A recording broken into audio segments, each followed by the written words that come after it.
What's up, YouTube? This is 82 and 0. Welcome back. Today we're going to talk about Charles Cooper, one of the most forgotten centers in basketball history. So he was born Charles Cooper, August 30th, 1907. He passed away December 19th, 1980. And he never played in the NBA. He never played in the ABA, BAA.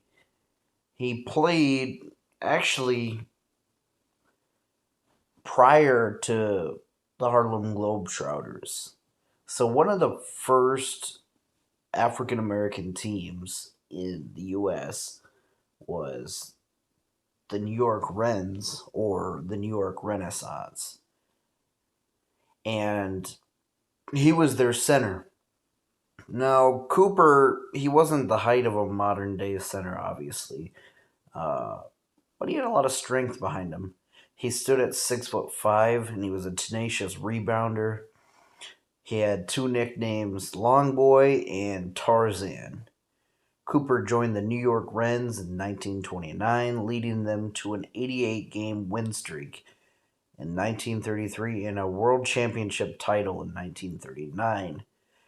Now, in 1941, however, Cooper left the Rens to sign a better contract with an all-black Washington Bears team, and he led them to the World Championship in 1943.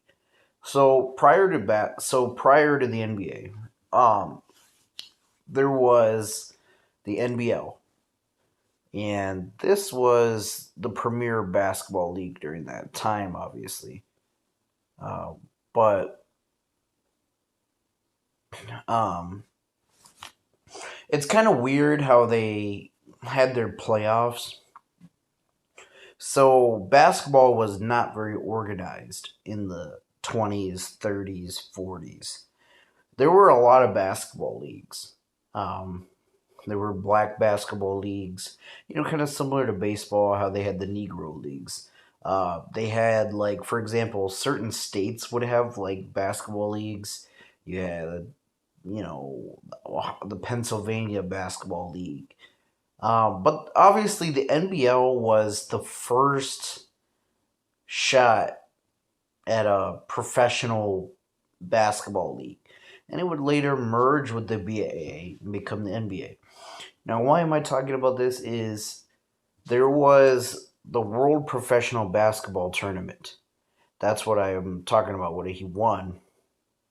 So, because there were so many basketball leagues, this tournament would allow the best teams of the best leagues to compete for a championship.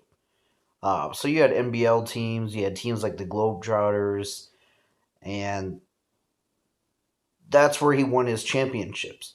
He won with the New York Rens in 1939, like I mentioned, defeating the Oshkosh All Stars, and he won with the Washington Bears, beating the Oshkosh All Stars. Uh, I do want to mention, though, that um, this was the best. How do I word it? This was the best level of talent in the country. I know they call it the world professional, but it's the best basketball players in the country. And this is where black players at the time got a chance to prove themselves because they weren't playing in the BA. I know there were a few black players in the NBL, but most of the NBL teams didn't allow black players. I know there was one team that was designated for black players, but the reason why I'm talking about this is because he won in his era, in his way, beating the best competition in front of him. So Cooper was the best center in that time period prior to George Mikan, late 1930s, early 1940s. Cooper was the best center, and he also won an MVP in that league. So anyways, let's talk about a little more about him. Um, He starred at Central High School in Philadelphia. And in 1932 to 33, Tarzan and the Wrens, like I said, won 88 games. But check this out, they did it in 86 days. And typically, in these times, they didn't get to sleep in hotels. They were a barnstorming team, just like the Globetrotters, and they had to sleep in the van. You know, they were. This is at the height of Jim Crow. They weren't able to stay in a lot of nice hotels, so they were eating cold sandwiches. They're sleeping in their cars, and they're still winning all these games, doing night to night. Forget load management. That's the thing. Like, look at players today who load manage compared to players back then. That's why I say, a lot of times people say, oh, players of the past, they couldn't play today. They say they're not the level of athlete. Well, okay, if there's some truth to that, there's some truth in what I'm going to say here, too, is that players today couldn't play back then, by and large, because there are a lot of spoiled brats nowadays, man. Take away James Harden's millions of dollars, right? Put him in a bus traveling around the country playing 88 games in 86 days. Do you think he'll do it with his current mindset? No. So that's why I say eras, but it goes both ways, have differences that would make it hard for a player to adjust if they were put in there cold turkey.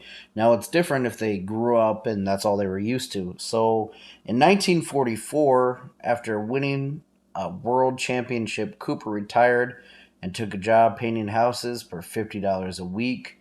More jobs and better opportunities had become available for blacks, and Cooper never missed all the traveling, although he did sometimes miss the days of playing basketball. And Tarzan was inducted into the Naismith Memorial Hall of Fame in 1977. Um, Best center of his era, no doubt. Tenacious rebounder. Yes, the game wasn't as fast paced as it would become later, so don't be fooled by some of the stats if you read by him. You got to look at him in his era, how well he played in his era.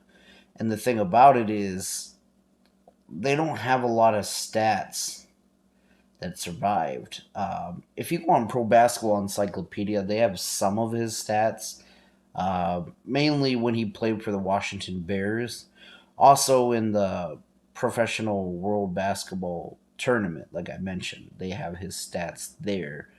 But you're not going to find majority of his stats, like, for example, when he started out playing with Philadelphia, because he actually started with the Philadelphia Panthers, which was a local black team. Um, that was prior to him going to the New York Rens. So,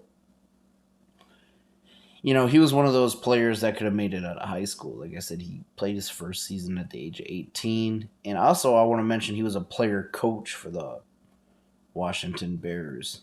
So, rest in peace to the best center of his era. Let me know what your thoughts are down below, and thanks for watching.